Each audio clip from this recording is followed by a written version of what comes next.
গেল ১৪ বছরে আওয়ামী লীগের শাসনামলে পুলিশ, র্যাব সহ আইনশৃঙ্খলা বাহিনীর হাতে গুম হওয়া ব্যক্তিদের সন্ধানে কমিশন গঠন করেছে সরকার। ৫ সদস্যের এই কমিটিতে নেতৃত্ব দেবেন সাবেক বিচারপতি মইনুল ইসলাম চৌধুরী। আগামী ৪৫ কার্যদিবসের মধ্যে এই কমিটিকে প্রতিবেদন দাখিল করতে হবে। আওয়ামী লীগ সরকারের ১৫ বছরের শাসনকালে বিচার বহির্ভূত হত্যা, আইনশৃঙ্খলা বাহিনীর পরিচয়ে ধরে নেয়ার পর লাশ উদ্ধার কিংবা নিখোঁজের নানা ঘটনা ছিল আলোচনায়। এ সময় হেফাজতে নির্যাতন, গোপন বন্দিশালায় দীর্ঘদিন আটকে রাখার ঘটনাগুলো উঠে আসে বিভিন্ন প্রতিবেদনে। ব্যাপক আলোচিত হয় আয়নাঘরের খবরও। শেখ হাসিনা সরকারের পতনের পর গুমের ঘটনা তদন্ত কমিশন গঠনের কথা বলে আসছে অন্তর্বর্তী সরকার। জাতিসংঘের গুম বিষয়ক কনভেনশনে পক্ষভুক্ত হওয়ার সিদ্ধান্ত নেওয়ার কথাও জানিয়েছে সরকার। গুম নির্যাতনের কাজে লাগিয়ে তাদের কলঙ্কিত করা হয়েছে।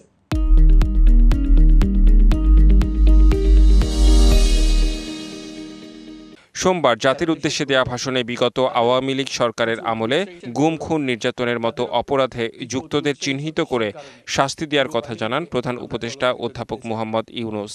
আমরা অপরাধীদের চিহ্নিত করতে চাই এবং তাদের শাস্তি দিতে চাই, যেন ভবিষ্যতে কারো হুকুমে দেশপ্রেমিক কোনো বাহিনীর, পুলিশের, র্যাবের কোনো সদস্য হত্যাকাণ্ড, গুম ও অত্যাচারে জড়িত হওয়ার সাহস না করে। অবশেষে গেল ১৪ বছরের বেশি সময়ে আওয়ামী লীগের শাসনামলে আইনশৃঙ্খলা রক্ষাকারী বাহিনীর হাতে গুম হওয়া ব্যক্তিদের সন্ধানে ৫ সদস্যের একটি কমিশন গঠন করেছে সরকার। মঙ্গলবার মন্ত্রিপরিষদ বিভাগ থেকে এ বিষয়ে প্রজ্ঞাপন জারি হয়েছে।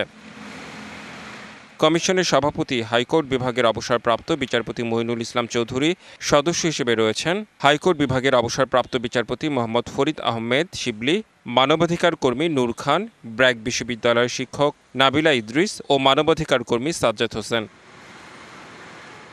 আগামী ৪৫ কার্যদিবসের মধ্যে সরকারের কাছে তদন্ত প্রতিবেদন দেওয়ার কথা বলা হয়েছে।